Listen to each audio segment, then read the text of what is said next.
أعوذ بالله من الشيطان الرجيم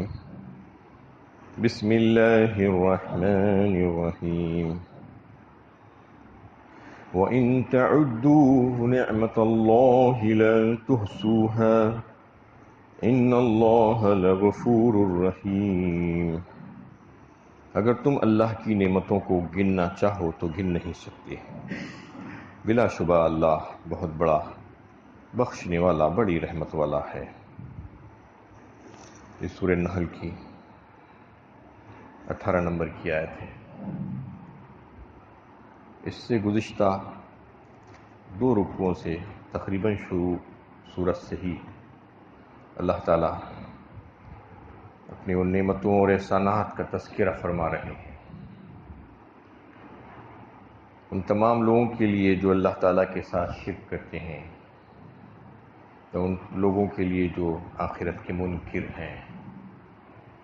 ان کو اللہ تعالیٰ کائنات میں مختلف چیزوں کی طرف غور و فکر کی دعوت دے رہے ہیں اور توجہ دلا کر ان کو اس بات کی طرف آمادہ کر رہے ہیں کہ دیکھو، یہ ساری چیزیں، یہ ساری نعمتیں، یہ احسانات تم پر جو ہوئے ہیں وہ کون کیا ہے، یہ کس کی طرف سے ہے، تم زندگی گزارتے ہو اس کے لیے جو رزق تمہیں ملتا ہے، جو بارش کے ذریعے سے پانی تم کو جو ملتا ہے تمہاری زندگی کی بقا کے لیے، اور تمہارے لیے دیگر بہت سی نعمتیں جیسے مویشیوں وغیرہ کو جو پیدا کیا ہے اللہ تعالیٰ نے پیدا کیا ہے، ان سے تم فائدہ اٹھاتے ہو۔ اور کئی ایک چیزوں کا تذکرہ گزشتہ درس میں بھی آ رہا تھا کہ سمندر میں بے شمار فائدے اللہ تعالیٰ نے انسان کے لیے رکھ دیے ہیں، اس کو غذا بھی ملتی ہے اس میں سے تر و تازہ مچھلی کی شکل میں، اور پھر اس سے زیورات بھی نکالے جاتے ہیں جو زیب و زینت کے کام آتے ہیں عورتوں کی، اور پھر اس میں سے ایک بہت بڑی تجارت اس کے ذریعے سے ایک ملک سے دوسرے ملک تک ساز و سامان کو منتقل کیا جاتا ہے سمندری راستے سے۔ ایسی بہت سی نعمتوں کا تذکرہ اللہ تعالیٰ نے فرمایا ہے، یہ بتانے کے لیے کہ بندے کو خبردار کیا جائے، اس کو بتایا جائے کہ یہ ساری نعمتوں کی دینے والی ذات کون ہے، یہ سب چیزوں کو کس نے پیدا کیا، تم غور و فکر کرو اس میں تو تم کو اللہ کی توحید سمجھ میں آ جائے گی، تم اس کے بعد انکار نہیں کر سکتے۔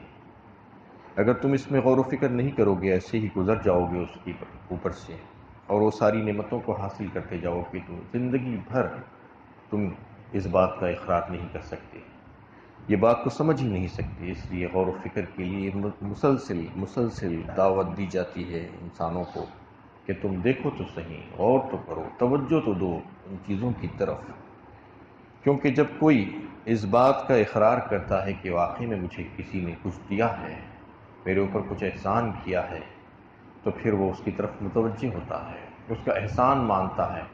اس کے نمک کا حق ادا کرنا چاہتا ہے۔ دنیا میں بھی انسان جو ہے اگر کوئی کسی کے ساتھ اچھا سلوک کرتا ہے، اس کے ساتھ کوئی اچھا معاملہ کرتا ہے، تو وہ سوچنے پر مجبور ہوتا ہے کہ واقعی میں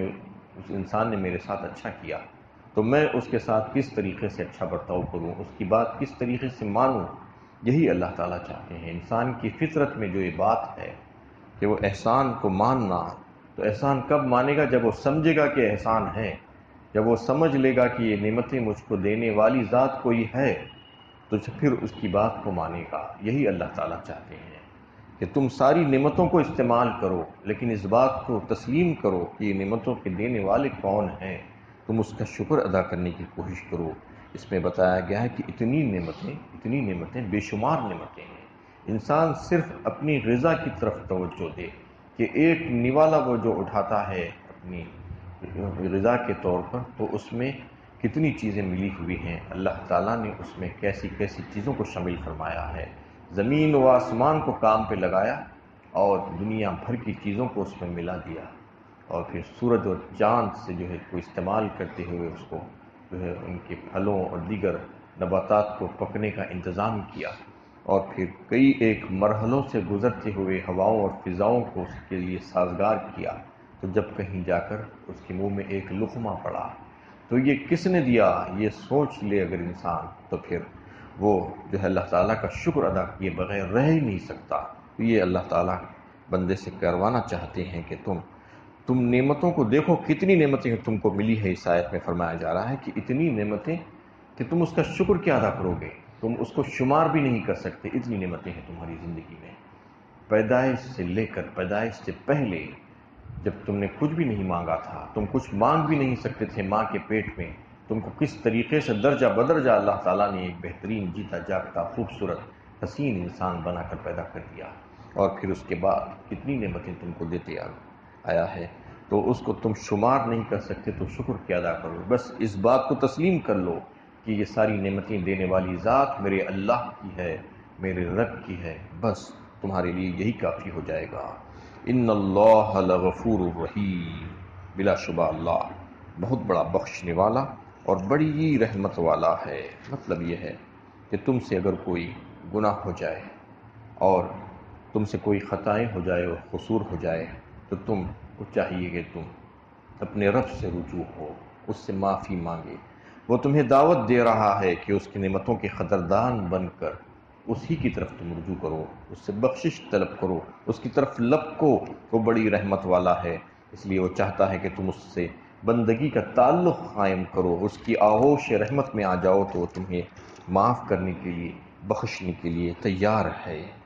واللہ یعلم ما تسرون وما تعلنون، اور اللہ جانتا ہے جو کچھ تم چھپاتے ہو، جو کچھ ظاہر کرتے ہو۔ مطلب یہ ہے کہ تم یہ مت سمجھو کہ اللہ تمہارے عملوں سے غافل ہے۔ وما اللہ بغافل عما تعملون، اللہ تعالیٰ تو باخبر ہے، ذرے ذرے سے باخبر ہے۔ اللہ تعالیٰ کا علم محیط تو ساری چیزوں کو چھایا ہوا ہے، اس کو محیط کیا ہوا ہے۔ کائنات کا ایک ایک ذرہ اس کے علم محیط سے باہر نہیں ہے۔ تو تم جو کچھ بھی کرو گے، تم یہ مت سمجھو کہ میں چھپا سکتا ہوں، چھپا کچھ نہیں سکتے تم۔ تمہارے دلوں کے حالوں سے واقف ہے اللہ تعالیٰ۔ تمہارے دل میں جو خیال ابھی پیدا نہیں ہوا ہے، وہ خیالات سے بھی واقف ہے جو بعد میں پیدا ہونے والے ہیں، اور جو تم چھپاتے ہو اس کو بھی، جو تم ظاہر کرتے ہو اس کو بھی، وہ سب کچھ جانتا ہے۔ والذین یدعون من دون اللہ لا یخلقون شیئا وهم یخلقون، اور یہ لوگ اللہ کو چھوڑ کر جن لوگوں کو پکارتے ہیں وہ کوئی چیز پیدا نہیں کر سکتے بلکہ خود مخلوق ہیں۔ اس سے پہلے بھی ایک آیت سیمائے تھی کہ افمن یخلق کمن لا یخلق افلا تذکرون، پھر کیا جو پیدا کرتا ہے وہ ان کی طرح ہے جو کچھ بھی پیدا نہیں کرتے۔ مطلب یہ ہے کہ خالق تو سب پیدا کرتا ہے، ساری چیزوں کو پیدا کرنے والی ذات جو ہے خالق ہی کی ہے، اور دوسرے جتنے ہیں وہ سب کے سب مخلوق ہیں، وہ پیدا کیے گئے ہیں، انہوں نے کچھ بھی پیدا نہیں کیا، اور کسی نے بھی دعویٰ نہیں کیا کہ ہم نے بھی کچھ پیدا کیا ہے۔ لوگ ان کی عبادت کر رہے ہیں، لوگ ان کو معبود بنا دیے، لیکن انہوں نے کبھی یہ دعویٰ نہیں کیا کہ ہم نے یہ پیدا کیا ہے، ہم نے وہ پیدا کیا ہے۔ حتیٰ کہ مشرکین سے جب سوال کیا جاتا ہے تو اس کا بھی اللہ تعالیٰ نے تذکرہ فرمایا مختلف صورتوں میں کہ اس کو کس نے پیدا کیا، اس کو کس نے پیدا کیا ہے۔ پوچھ کر جب ان سے پوچھا جاتا ہے تو کہتے ہیں کہ اللہ، وَلَئِن سَأَلْتَهُم مَنْ خَلَقَ السَّمَاوَاتِ وَالْأَرْضَ وَسَخَّرَ الشَّمْسَ وَالْقَمَرَ لَيَقُولُنَّ اللَّهُ، وہ مشرکین بھی کہتے ہیں کہ زمین و آسمان کو کس نے بنایا، یہ سورج اور چاند کو کس نے بنایا اور مسخر کیا، یہ بارش کس نے نازل کی، تو کہتے ہیں کہ اللہ۔ جب یہ بات کو تسلیم کرتے ہیں، اس بات کا اقرار کرتے ہیں کہ یہ ساری چیزوں کی بنانے والی ذات خالق اللہ ہی ہے، تو پھر معبود کوئی اور کیسے ہو سکتا ہے؟ معبود تو وہی ہوگا جس نے پیدا کیا ہے۔ یا ایھا الناس اعبدوا ربکم الذی خلقکم، عبادت کرو تمہارے رب کی جس نے تم کو پیدا کیا ہے، والذین من قبلکم، اور سے تمہارے باپ داداؤں کو بھی اسی نے پیدا کیا، سب کو اسی نے پیدا کیا، تو اس بات کا حق رکھتا ہے کہ اسی کی عبادت کی جائے، اس کے علاوہ کسی اور کی عبادت کی ہی نہیں جا سکتی۔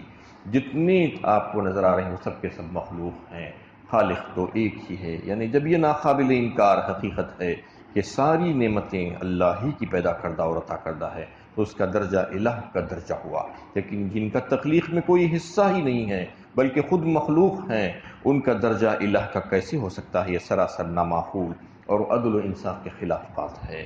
کہ خالق اور مخلوق کو ایک ہی سطح پر رکھ دیا جائے اور دونوں کے حقوق اور اختیارات یکساں درجے کی تسلیم کر لیے جائیں۔ یہ سوچنا شروع کر دے انسان کے فلاں کے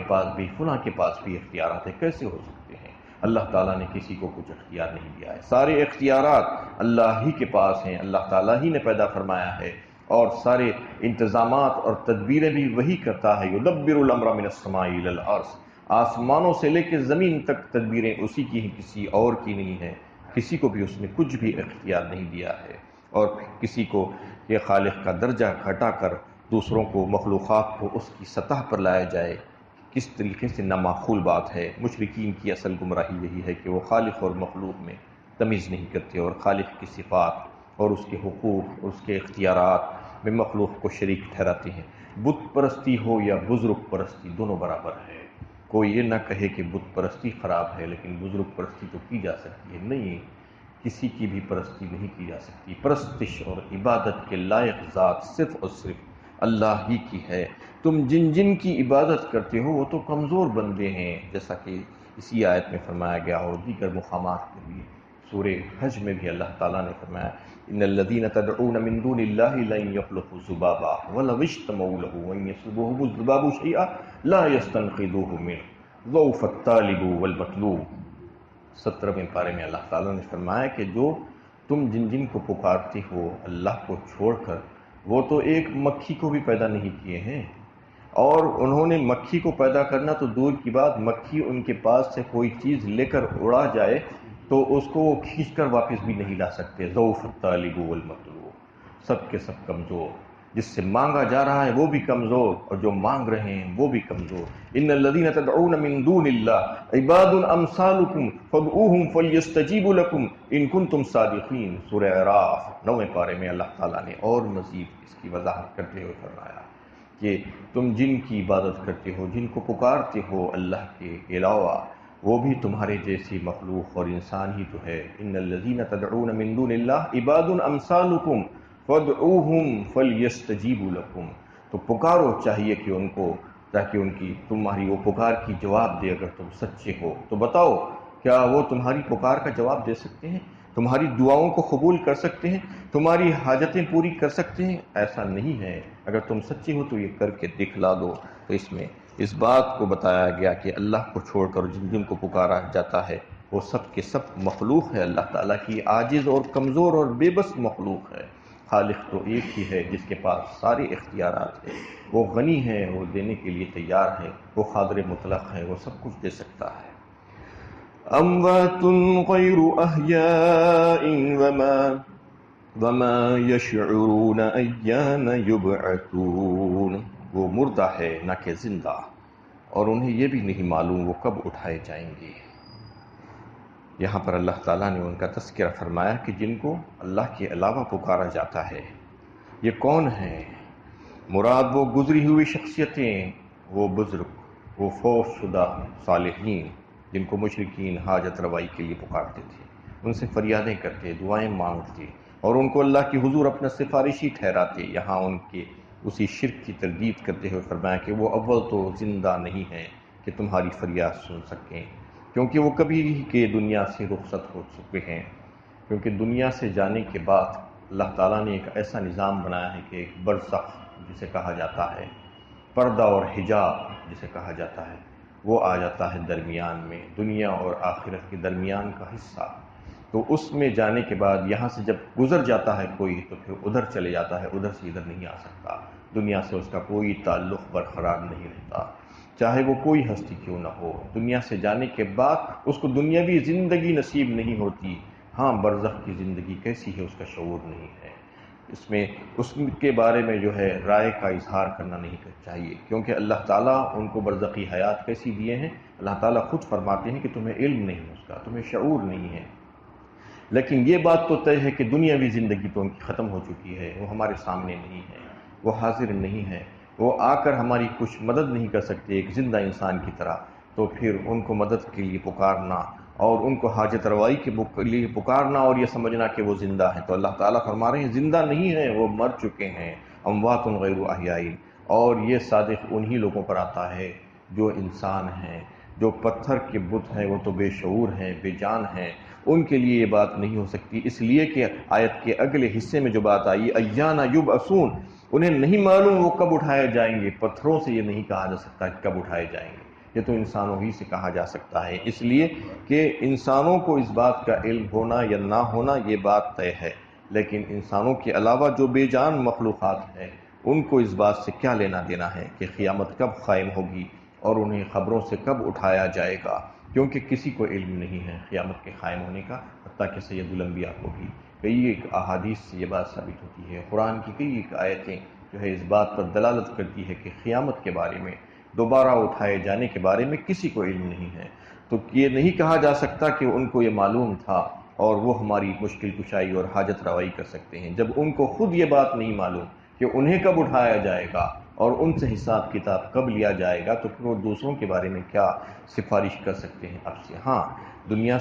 یہ دنیا ختم ہو جانے کے بعد آخرت کا جب معاملہ شروع ہوگا تو وہاں پر سفارشیں، شفاعت کا سلسلہ شروع ہوگا، وہ بھی ہے اللہ تعالیٰ کی اجازت سے، وہ جس کے لیے چاہیں گے اجازت دیں گے، من ذا الذی یشفع عنده الا باذنہ فرمایا،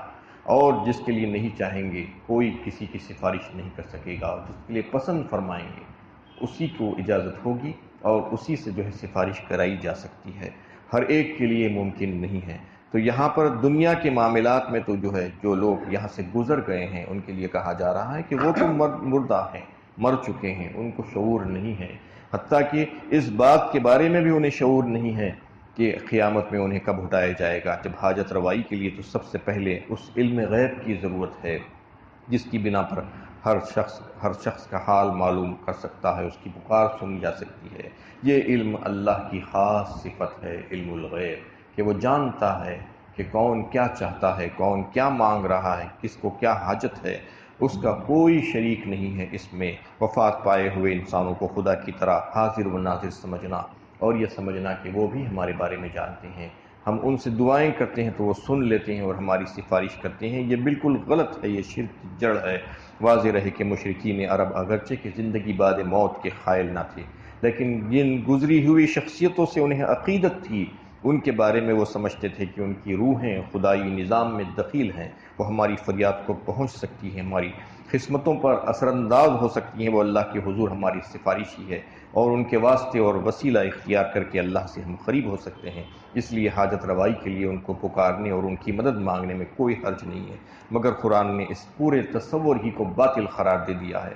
اور یہ کہا کہ یہ مشرکانہ عقیدہ ہے۔ عام طور سے مفسرین نے اس آیت کو بتوں پر چسپاں کیا ہے، جو کہ بات سمجھ میں نہیں آتی، اس لیے کہ بتوں کے بارے میں یہ کبھی بھی نہیں کہا جا سکتا ہے کہ وہ تو مردہ ہیں، ان کو نہیں معلوم کہ وہ کب اٹھائے جائیں گے، یہ تو انہی کے لیے صادق آ سکتی ہے جو انسان ہیں، تو ان کے لیے یہ بات بالکل صحیح اور درست معلوم ہوتی ہے کہ انسانوں ہی کے تعلق سے اللہ تعالیٰ نے اس آیت میں فرمایا کہ ان کے گزر جانے کے بعد دنیا کے کیا معاملات ہو رہے ہیں وہ دنیا میں آ کر نہیں دیکھ سکتے، اور دنیا سے ان کا ربط اور ضبط اور تعلق قائم نہیں رہتا، بلکہ ایک برزخ ہے، وَمِن وَرَائِهِمْ بَرْزَخٌ إِلَىٰ یَوْمِ یُبْعَثُونَ فرمایا سورہ مومنون 18ویں پارے میں